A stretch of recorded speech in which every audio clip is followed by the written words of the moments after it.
Morning Futures exclusive is Texas Republican Senator Ted Cruz. Senator, great to see you this morning. Thanks for being here. Good morning, Maria. Great to be with you. Your reaction to all of this? Look, I think we are seeing a systematic and sustained assault on the rule of law. We're seeing an assault on the Constitution, and we're seeing fundamentally an assault on democracy. What has happened in Washington, it's really frightening and it's really sad. Democrats have become radicalized, and they have decided that partisan politics matters more than the rule of law. They're willing to weaponize the Department of Justice. They're willing to utterly abuse government power to try to stay in power. The judge's decision in New York is an outrage. This was a partisan Democrat judge adjudicating on a case brought by a partisan Democrat attorney general. Letitia James campaigned on saying, I'm going to get Donald Trump. She got in front of this smirking, sanctimonious partisan Democrat who then, in that case, understand this judge just ordered Donald Trump to pay over $350 million for an offense that had no victim, that involved giant international banks that made money, didn't lose money, and that were eager to loan more money. And the entire thesis of it was, well, they say Trump overstated the value of his real estate. The last I checked, these banks were not fragile, vulnerable consumers. They went in and valued the real estate. They were eager to make the loans. They made money on it, and they wanted to make more. But what this is about power and trying to destroy Donald Trump. Why? Because ultimately, this is about attacking democracy. They want to stop the voters from voting for Donald Trump. It is dangerous, the brazen cynicism with which they're willing to abuse the justice system to try and stay in power at all costs. Well, I mean, all of this, as it is so clear that there is a serious difference between the priorities between the Republicans and the Democrats. Right now, your colleagues are sending or wanting to send more money to Ukraine, and you have yet to secure the southern border, where we are watching potential terrorists come in, fentanyl come in, Chinese nationals coming in. We don't know what's behind that. What is the fate of this $95 billion package with $60 billion going to Ukraine? Well, I think the foreign aid bill that was rammed through by Democrats in the Senate, I think it's going nowhere in the House. They know that. The bill was all about political camouflage. It was all about giving Chuck Schumer and Democrats the ability to pretend to want to do something on the border while at the same time doing nothing. And understand, the border issue and the abuse of the rule of law in the Department of Justice, they're ultimately the same issue, which is the willingness to put partisan interest of Democrats above everything else. We've seen an invasion at our southern border under Joe Biden. We've seen 10.4 million illegal immigrants cross the border, invading principally my home state of Texas, but coming to every state in the union. And the Democrats affirmatively want that. They're okay with that. They're fine with the body bags, with the people who are dead, with the children who were assaulted, with the women who were raped. They're fine with the 100,000 Americans who died of overdoses last year. All of those are acceptable consequences to Democrats, because they look at that 10.4 million illegal immigrants and they see future Democrat voters, and partisan power is all that matters. Let me commend the House of Representatives. They impeached Alejandro Mayorkas. That was the right thing to do. And I believe the Senate should convict him. Why?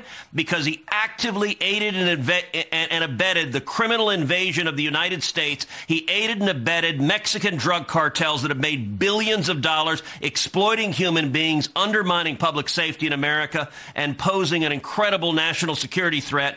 And Joe Biden and congressional Democrats are accomplices in this chaos that is unfolding in our country. Well, then who's to blame in the Senate? Because it seems like all of the Republican efforts die in the Senate. We know what's going to happen to this impeachment of Mayorkas. When it gets to the Senate, it's going nowhere. Mayorkas keeps his job. We know that the House did H.R. 2. It went nowhere in the Senate. Is that Mitch McConnell? Who's responsible?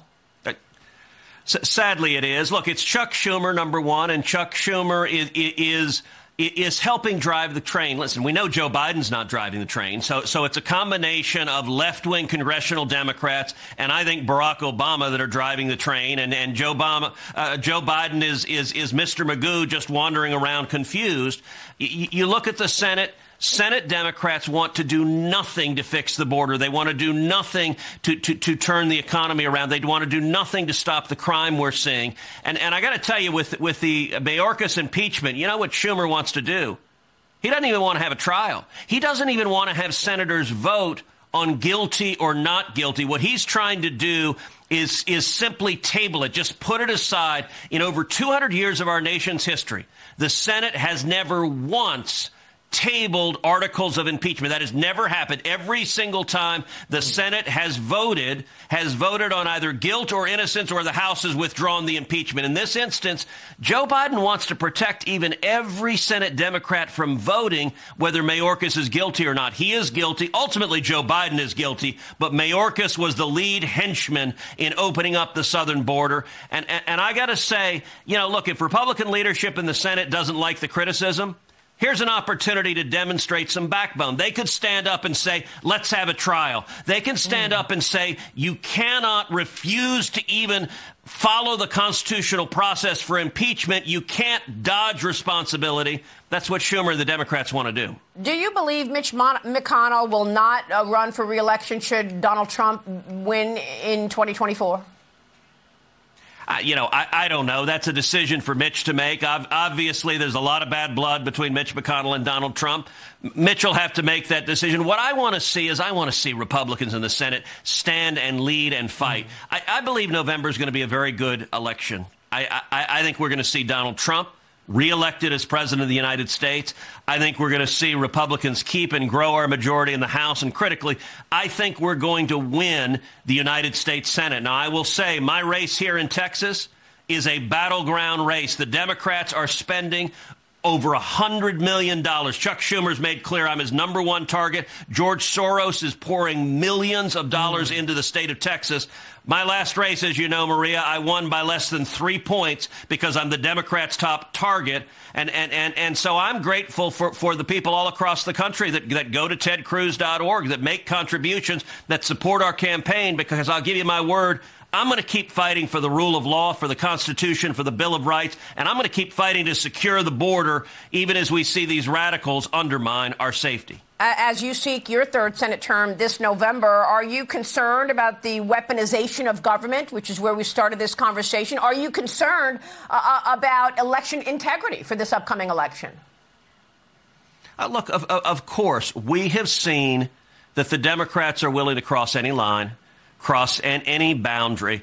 It's really striking. Leftists, if you look at their rhetoric, what they accuse their opponents of doing is what they're doing. What's the favorite line of Democrats right now? They say, assault on democracy, assault on democracy. This is literally simultaneously, while they brought 4 indictments against the leading Republican candidate for president, simultaneously while 2 different states have tried to throw Donald Trump off the ballot. Yep. Why? What is the purpose of all of this? To stop the voters from voting for their opponent. Literally, their rhetoric, assault on democracy, is precisely what they're doing. Democrats and a lot of folks in the corporate media are fond of saying, well, Trump will be a dictator.